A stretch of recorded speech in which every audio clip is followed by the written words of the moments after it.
Hey people, today I'm going to be making baked cauliflower.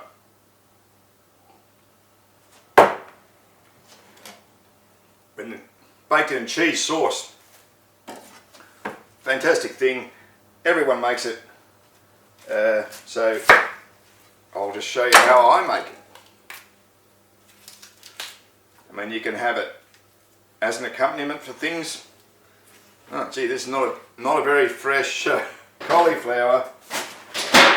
I'm looking at you, Aldi. Not very fresh. Yeah, well, you get what you get. I was in at IGA this morning and Chinese garlic was $46 a kilo. What? What? Why is garlic $46 a kilo? Mad. How is that possibly in any way a fair price? God knows. Yeah, not fresh. Just as well I'm cooking it, isn't it? Definitely seen better. Alright, let's cut this up. So we want to cut it up into smallish pieces. Smallish pieces.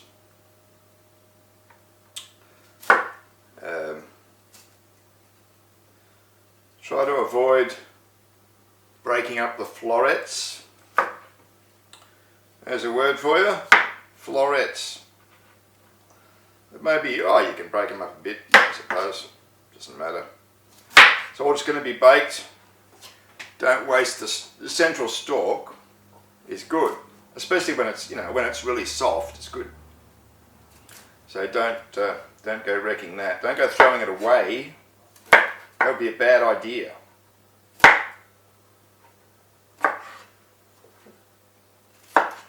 Now theoretically you should probably wash the florets first, but I think we've come too far for that.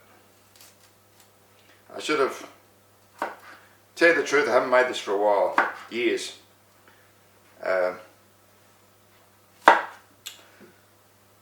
If I start to wash it, I could probably wash it. Alright, I'll give it a go. I'll cut it up and I'll wash it. So maybe I'll get a colander. I'll put them all on a colander.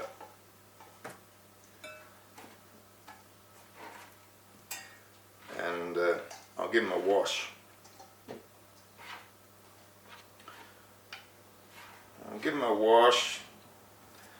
I'm loath to throw these bits out, so maybe I'll just put these bits straight in. It's going to be a waste of time trying to wash bits that small.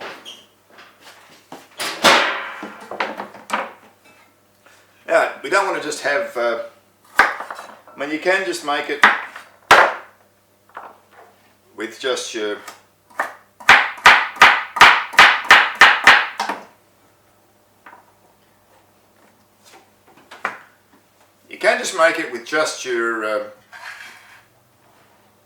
cauliflower and your cheese sauce, but I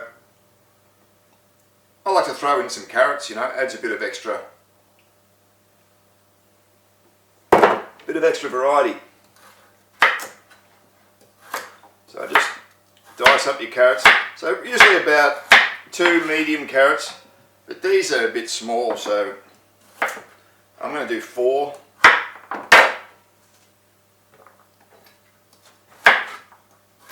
Four carrots, 4 of the smallish carrots, or 2 medium, or 1.5 large or something, depending how large your large carrot is. If it's really big, I suppose 1 really big carrot would be more than enough. Don't really see really big carrots anymore. Like I remember when I was a kid, you could buy carrots like this, You never see them now. I remember buying a carrot like that for, I don't know, 12 cents or something. My God, it was almost impossible to eat it all. There was so much. Can't even remember if I was able to eat it all, maybe not.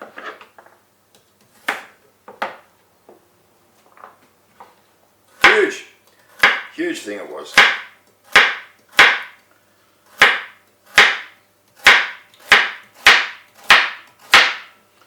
Alright, I'm just going to give these a wash. I'll rinse, give them a rinse. I don't think there's any dirt in it really, so it's, probably don't need to, but if you're making it with cauliflower from your own garden, you probably would need to. Probably get some dirt in your cauliflower from your own garden. Alright. Now what we do, put the cauliflower into a casserole dish and throw in some carrots. We try to distribute the carrots throughout the cauliflower so they're not all in one place, because once you bake this, it's not going anywhere, it's not going to move. So you know, where you put them now is where they're going to stay, unless you get in there with your spoon at the end and move them around and mush it all up or something, which you can do, I suppose.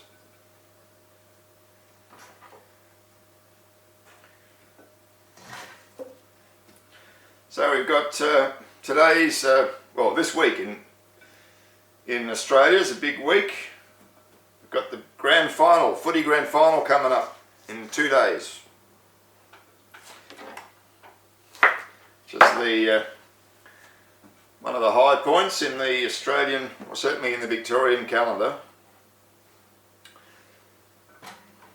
The great game of Aussie Rules, or what used to be the great game of Aussie Rules.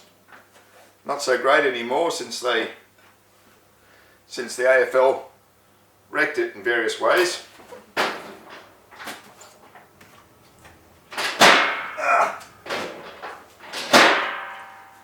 So if you're not Australian, you're probably not aware of the AFL.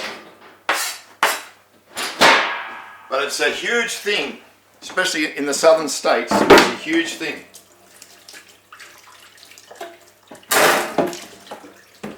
And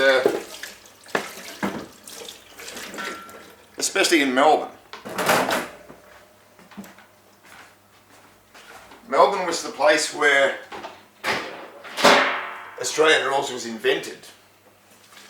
And Australian Rules, if you don't know about it, it's a completely different game of football to any other game of football. There's no other game like it.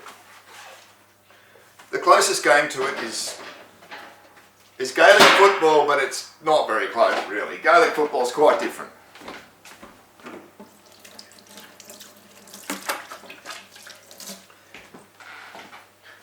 And the greatest thing about Australian Rules football is the way that we kick the ball, because we kick the ball kind of like rugby players kick the ball, but much better. Much better. We do a lot more with kicking the ball. There's a whole bunch of different kicks we do. You know, as rugby they only do two. They do a drop kick and a place kick and that's it. But we use the torpedo punt and we use the drop punt, and they're completely different to the drop kick. We used to do the drop kick, but that got outmoded. Anyway, it's a fantastic thing, Australian Rules, because of the kicking. Because you have to pick the ball up, you hold it up, you kick it.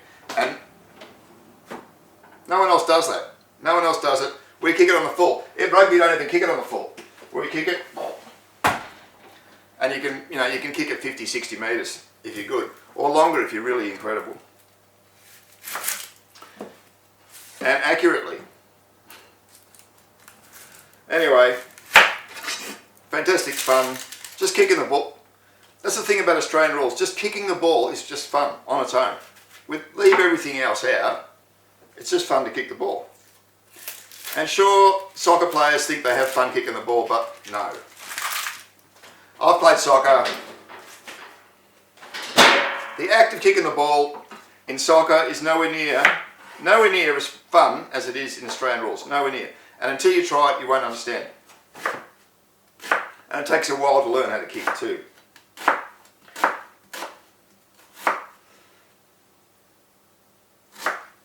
People who don't grow up with it don't know, but the soul, Australian rules has the soul, and the soul is kick to kick. So when kids or even adult men get together, or families get together, and they like footy, they'll go down the park, and they'll get a ball, and you'll have 1 or 2 or 3 or 4, whatever, people at one end and the same at the other end, and all they do is kick the ball to each other. And you kick it, but the people at the other end all try to contest to mark the ball, which is to say to catch the ball.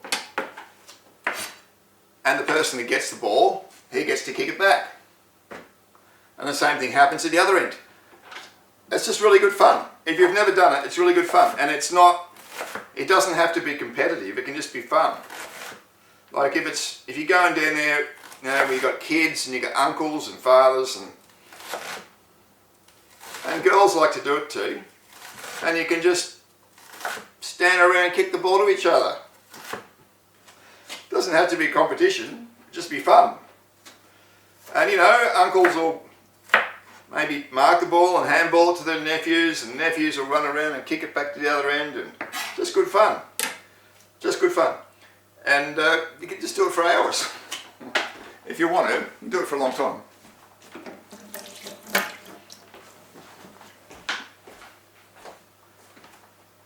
And I've played footy. And you go to a footy training. I've played as an adult.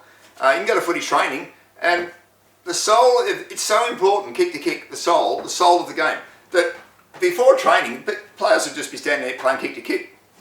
You know? It's great.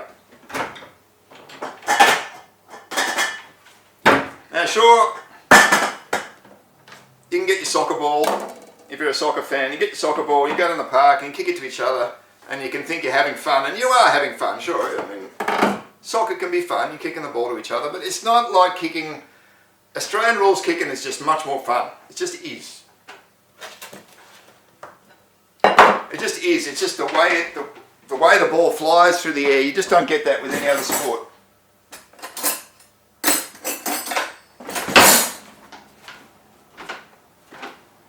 It's just a joy to kick the ball, watch it fly through the air. See, soccer, you don't even make it fly through the air. Soccer, you kick it along the ground mostly. Or if it does fly through the air, it's not very spectacular because it's a round ball. Where Australian rules, the ball's designed to fly through the air, and you can make it spiral through the air, and it's just great what you can do with it. Which you just can't do with the others. And rugby, of course, they have a similar ball, but they don't. The emphasis in rugby is not on the kicking; it's on the running with the ball and tackling, and you know, we have that in Australian rules. We have that, but kicking. The emphasis on kicking. And we don't throw the ball; we handball it. We punch it. We punch the ball to each other. We don't throw it. We never throw it. I mean, if you allow people to throw the ball, it becomes a different game, and you stop kicking once you can throw. Like American football, which is a stupid name, calling it football. When do they ever kick in American football? Only when they're going for that final shot for goal. It's the only time. Can't be called footy. It should be called throwing American football. It's all about the quarterback throwing it. He doesn't kick it, he throws it. In Australian rules, he'd be kicking it. It's great. Anyway, of course, the actual game, Australian rules game, is very different to kick to kick. Kick to kick is the soul, but it is not the way the game is played. Not exactly.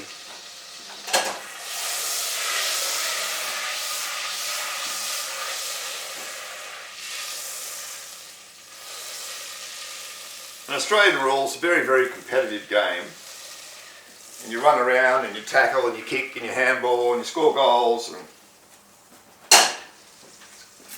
it used to be great to watch.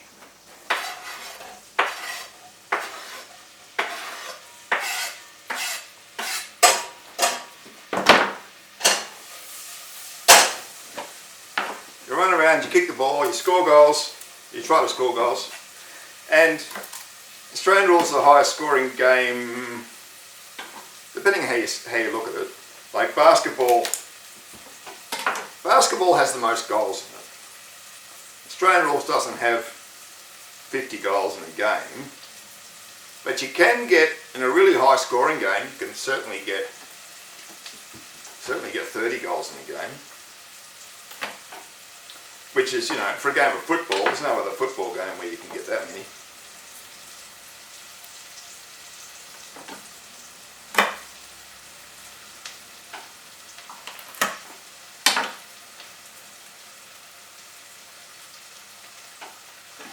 And in terms of scores, because a goal is worth 6 points and a behind is worth 1 point, so in terms of scores, you can get scores in excess of 100 points per team.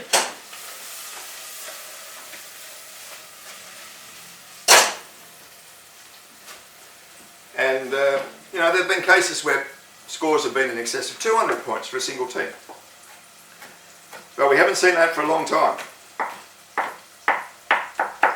But it does happen sometimes, if one team's getting completely pumped by the other.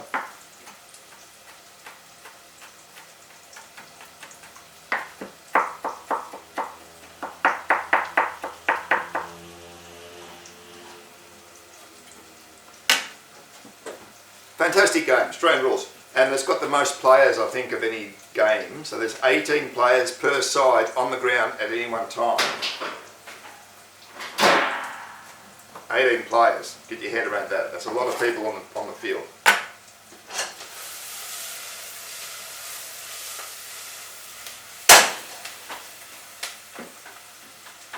Too many people on the field these days. And the person that scores most of the goals is usually called the full forward, and a good full forward in the old days used to kick 100 goals in one season. In excess of 100 goals in one season.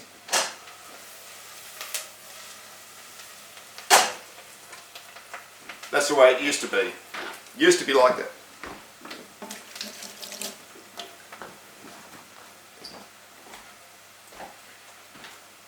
Anyway, the game has deteriorated, and a lot of these really good things have gone out of the game.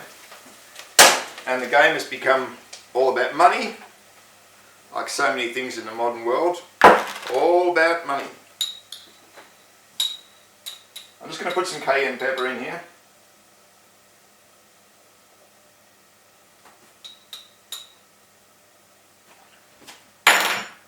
Not too much, because cayenne is one of the stronger chilies, although not in the league of the stupidly strong chilies. We don't use this. I don't use the stupidly strong chilies, just the reasonably strong. Right, so put that in and some garlic.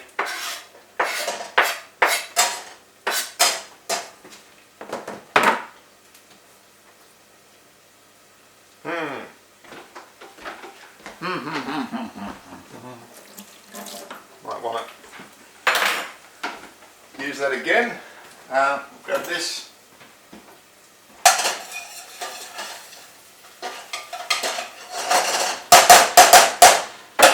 Probably too big. Yeah, so the game has deteriorated because the obsession with money.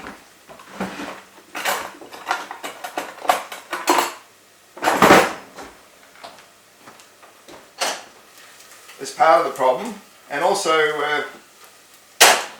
the way the game is played now has changed.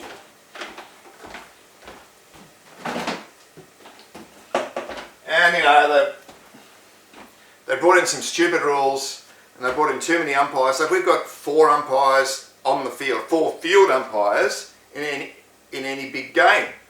And we've also got boundary umpires and goal umpires. It's absolutely insane. We don't need it. Not only do we not need it,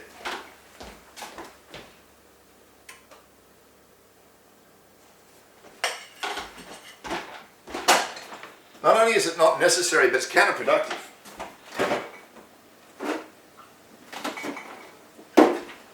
As you can probably imagine,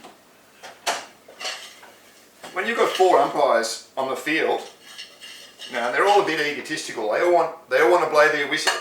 You know, me, I'm in control. Look what I can do. Look at the power I've got. I can make decisions. You got 4 guys all trying to make a decision. You know, there's going to be a lot of decisions. Too many decisions. It's not good. It's not good. But you know, the people that run it, the Australian Football League, whose job it is to run the game and make sure everything's good, they're dumb. They're stupid. They can't tell. They can't tell when something isn't working. They can't tell. Is it working? Is it not working? We don't know. How are we going to tell? How are we going to measure it? I know. Let's measure it by how much money we make.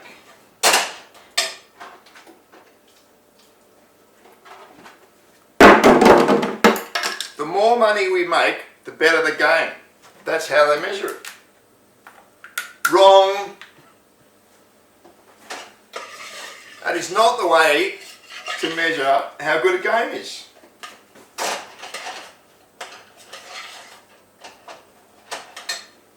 What they should do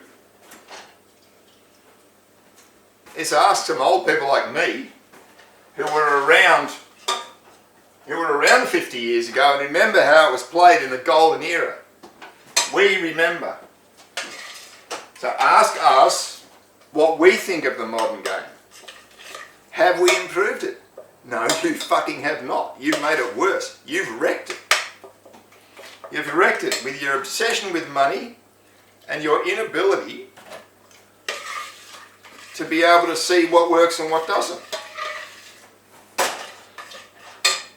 They've got no common sense. These people running the show, no common sense. I mean, I know it's not just footy, it's all over the world.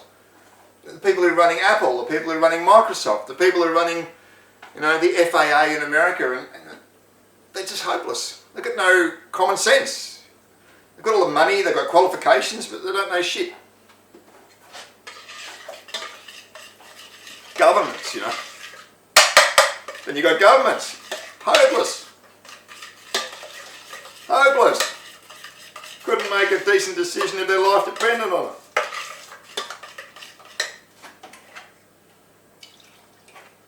Anyway. So, I decided I'd write up a web page on everything that I could think of that was wrong with the modern game. Explain exactly why it's wrong and what we can do about it. So I've done it. I've done it. It's up. I'll put a link in the description. Man, it was a lot of work. It was a lot of work because it's a big subject. For someone, I was born and bred in Melbourne. I grew up with footy. I grew up in Essendon, which is one of the major teams. And I used to walk to the ground. I could and did walk to the ground from my house. And at school, I was taught by, I was actually taught by Alan Noonan, who was a centre half forward for Essendon, and a good centre half forward. Like, he's not a legend, but he's good. He was good. I think he might have kicked maybe 70 goals one year, which is quite a lot. Not enough for legend status, but he could play all right. He was a good player. He taught me in primary school. And I went to Essendon Grammar in secondary school, and John Burt, who was the Essendon Rover, and he might have been captain at some point, but he was certainly Essendon Rover in the 1965 grand final win. Quality player. You know, he was my headmaster in middle school at Essendon Grammar. And all those other players, like I think with Don McKenzie was the Essendon ruckman when I was in primary school, and he used to drive the school bus.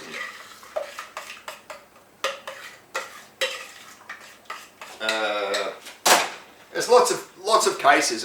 you grew up in a place like that where you're rubbing shoulders with these current or ex-football players. So, you know, I'm steeped in it. So it's in my psyche going right back to childhood. So I wrote this, and it meant a lot to me. It meant a lot. And it was really painful to see it being destroyed.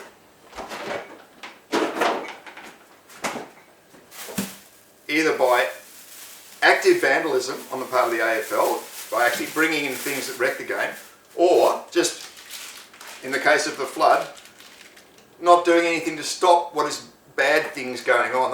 They didn't do anything to stop it. The game's being destroyed and they sit on their hands. So it meant a lot to me, so I put a lot of effort into writing it up.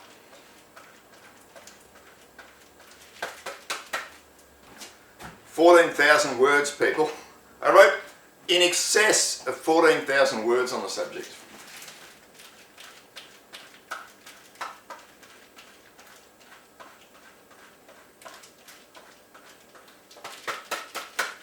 And then I gathered all these photos. Had to gather photos and data to back up my position on the subject.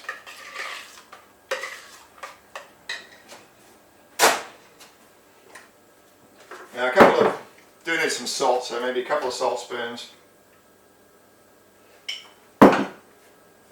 So it was a huge amount of work. Took me 2 weeks. I mean, not working all the time on it, but working on it off and on. Took me a couple of weeks.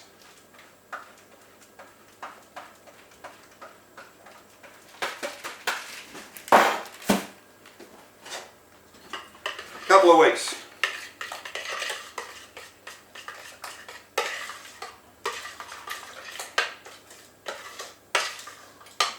Magnum opus. What is wrong and how to fix it. To restore the game to its rightful place. Because it's not as good to watch as it used to be. Now I'm putting in some hot English mustard, which you can put in or not put in, but I think it goes really well with cauliflower.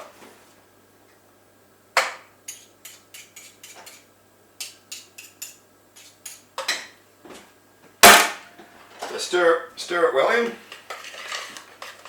You don't want to make sure it's properly mixed. You don't want to get hit with a great big chunk of hot English mustard. That'll make your day if you do that.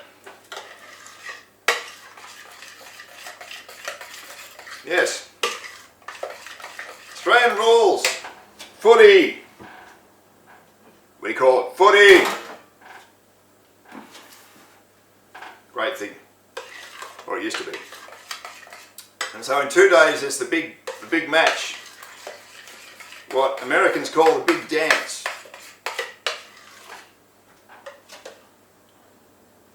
It's so big that tomorrow, the Friday before it, is a public holiday in Victoria. Public holiday because footy, the big game's coming up. So you get a holiday. That's how big it is.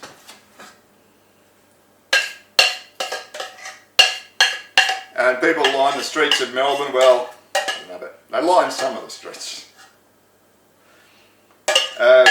And they have a march, they have a parade of all the people that are going to play march down the main street. People line the streets and cheer them on. Well, they don't march down the main street anymore, they get driven in cars now. Anyway, there's all this razzmatazz, which there never used to be, by the way, razzmatazz. Too much razzmatazz, not enough substance. Now that's America for you, and we're doing the same thing here. I guess Australia tends to adopt whatever America does, Australia adopts. Most of the time. Not all the time. Okay, well, sorry about the video cutting out just as I was about to put it in the oven. But you know, bloody Nikon and their stupidity. cutting it out after half an hour for no reason. Anyway, what can you do? World's full of idiots. So I'm just going to give you a look at it. Smells cooked, but I'm not going to eat it yet. This is just the cooking stage. So you can see it's got a bit of a crust on it, but really I'm looking for something a bit more crusty than that. So what I'm going to do is get a spoon, a nice big spoon,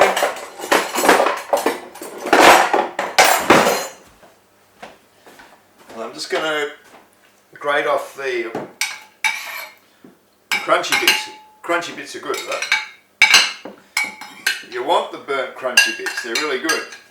So I'm just going to put them in,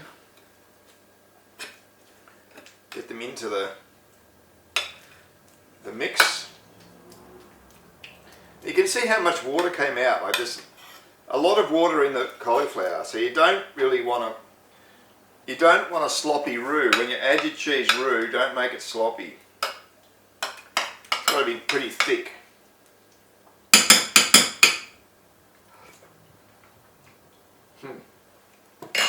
Right, now I'm going to put it back in the oven for another half hour, just to get some nice colour on the top, and maybe evaporate some of the water.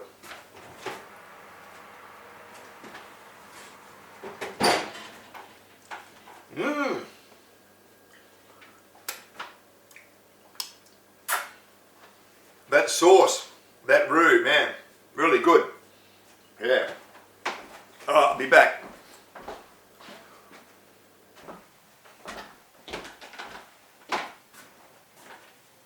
Alright, there it is. It's had half an hour with the lid off, and we've got some nice caramelisation happening on top of the dish. So let's just have a look at that. Come around, look at it from this side.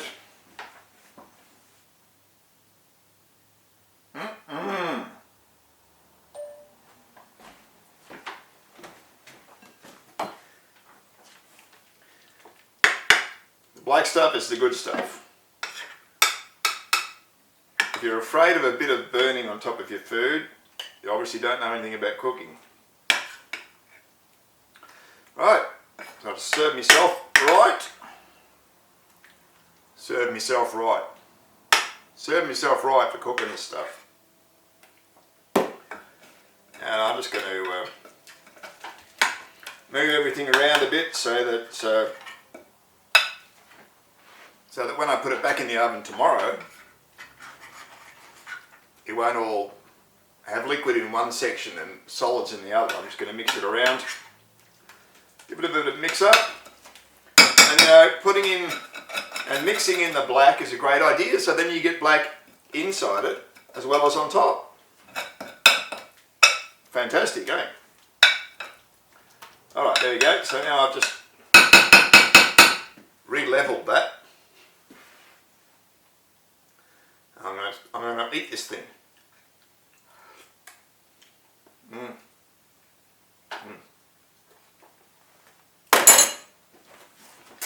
So what I need is a knife and fork.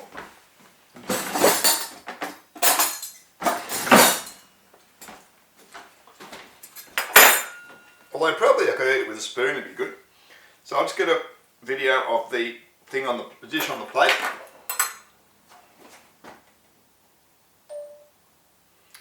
There it is on the plate. I'll come around the other side. There we are.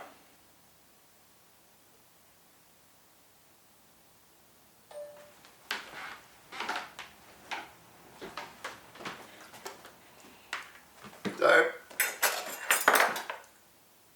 you've probably eaten cauliflower, baked cauliflower before with them, you know, in some kind of roux with more or less cheese in it, but the stuff you get in a pub or something won't taste like this.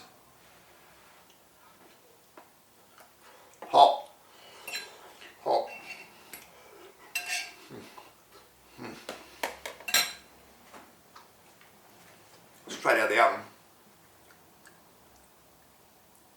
Cauliflower is perfectly cooked, nice and soft.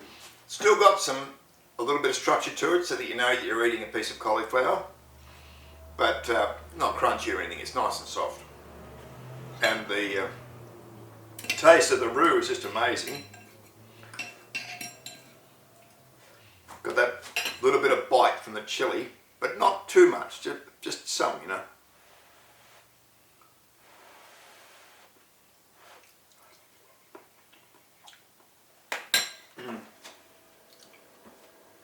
The carrot's beautifully soft, you know. Beautiful, soft, sweet carrot, really nice.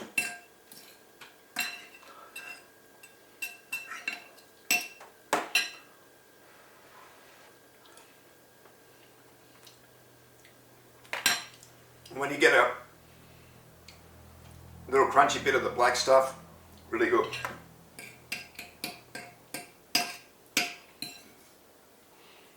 The cauliflower and the carrot, they go really well.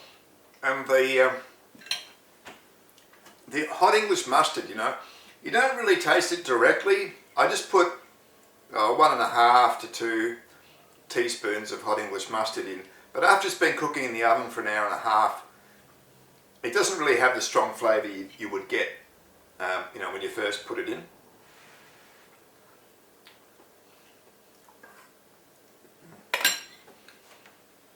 And instead you just get this complex, rich roux, you know, with the cheese.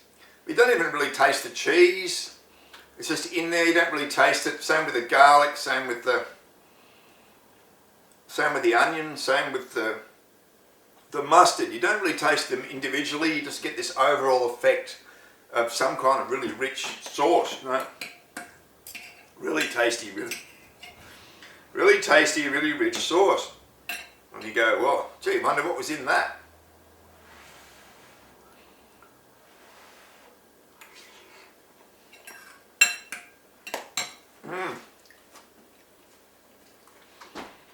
So you've got this rich sauce, but you can still taste the cauliflower. You can still taste the cauliflower and you can still taste the carrot. They still taste like what they are, you know. Even though they're totally surrounded, well, basically swimming in the sauce. And you remember when I put the sauce in, it was just on the top, but it's completely gone through the whole thing. All the water came out of the cauliflower, and you can see how soft and liquidy the whole thing is.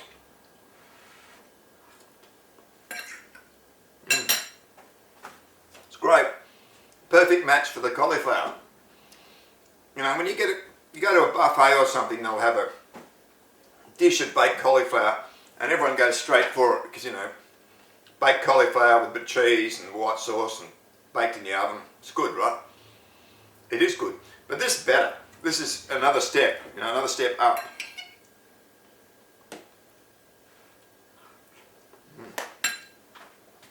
I mean, you normally, when you get your baked cauliflower from the pub or from the club or whatever you go to, it's just an accompaniment for something else, some meat, you know, schnitzel or a roast dinner or something.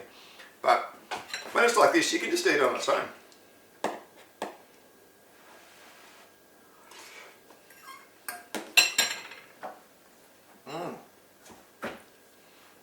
Yep, tastes like cauliflower. And the carrot's in there, and when you get a piece of carrot, it tastes like carrot. But there's so much else going on that it's just, you can just eat it on its own. I'm going to.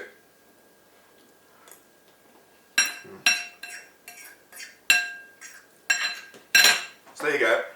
This is baked cauliflower taken to the next level. This is the Martian way. Martian baked cauliflower. Right. Well, going to have a fun weekend watching the grand final here. I'll be barracking for Brisbane, who used to be called Fitzroy. So Brisbane is now the merger of the Brisbane Bears and the Fitzroy Football Club. It's not the same as Sydney, which is Sydney was a complete translation from South Melbourne club plonked into Sydney, but Brisbane was a separate club, the Brisbane Bears, who didn't even play in Brisbane, well they did in the end, and then merged with a Melbourne club. So they're a bit different. So we've got this match on Saturday between Sydney and Brisbane, two of the best teams all year. Certainly Sydney were the best team probably all year.